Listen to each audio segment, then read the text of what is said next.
कल दिल्ली में 10,489 10,489 positive cases थे।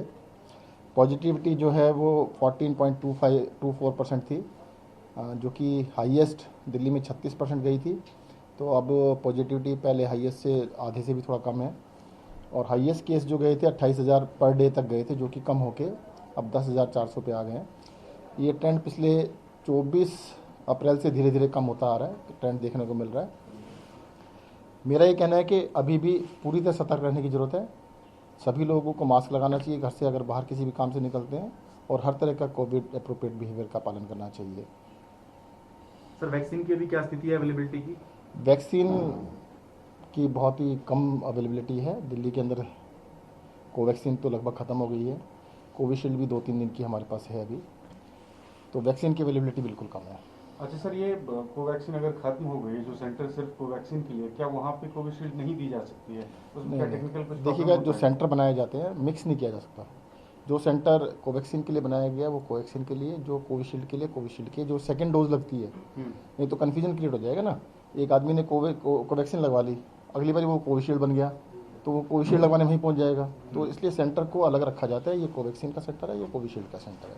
लेकिन सेकंड डोज के लिए ग्लोबली ये भी होता है ना, आप कहीं पे भी जाके ले सकते हैं। ले सकते हैं, परंतु आपको क्लियर होना चाहिए ना। और दूसरा, कोविशील्ड कौन सा हमारे पास है, वो भी 2-3 दिन की है। अगर उसको हम कहते हैं सेंटर को बदल देंगे तो वो एक दिन में खत्म हो जाएगी सारी की सारी। भाई 2-3 दिन की कोविशील्ड बची है, ये 18 to 44 के लिए आप कह रहे हैं? हाँ, 18 to 44। अच्छा, वो भी 2-3 दिन की ही बची है?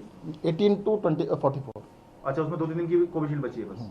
सर, जो केंद्र सरकार ने गाइडलाइन जारी की है कोविन ऐप को लेकर कि अब 84 दिन का लगभग डिफरेंस होगा, क्या दिल्ली ने भी ये ऑर्डर कर दिए हैं? ये कल शाम को ही उन्होंने बताया, मीडिया के थ्रू ही पता लगा कि अभी उन्होंने जो सेकंड डोज का पहले 4 हफ्ते का कहा गया था, फिर 6 से 8 हफ्ते कहा गया है, अब 12 से 16 हफ्ते कहा गया है।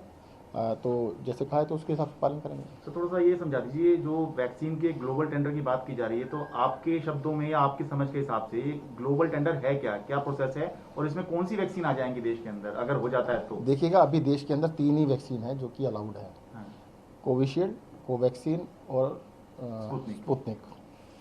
ग्लोबल टेंडर कर लीजिएगा, ये 3 ही अभी आ सकती हैं जब तक कि बाकी लोगों को परमिशन नहीं मिल जाती है। और मैंने कल भी कहा था, फिर से कहना चाहता हूँ, देश एक है। अगर दिल्ली, हरियाणा, पंजाब, तमिलनाडु, केरल, उत्तर प्रदेश, देश के सभी राज्य अलग अलग ग्लोबल टेंडर करेंगे, वैक्सीन बनाने वाली तो वही कंपनियां हैं। किसी को कोई रेट देगी, किसी को कोई रेट देगी, आपस में हम लड़ेंगे, कहेंगे हमें दे दो, उनको मत दो, हम थोड़ा सा रेट ज़्यादा दे देते हैं। तो ये मतलब बड़ा अजीब सी सिचुएशन है, देश के लिए बड़ा दुर्भाग्यपूर्ण भी कह सकते हैं। तो केंद्र सरकार है, आपको एक छोटा सा एग्जाम्पल दूंगा मैं।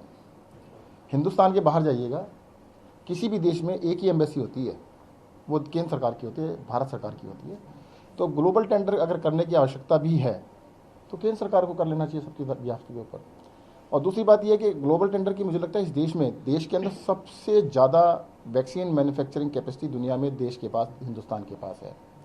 हमारे देश में मेरी नॉलेज में ही कम से कम 30 कंपनियाँ हैं जो मैन्युफैक्चरिंग करती है वैक्सीन। वैक्सीन बनाने के लिए सबसे इम्पॉर्टेंट होता है वैक्सीन का फॉर्मूला, जो नो हाउ होता है।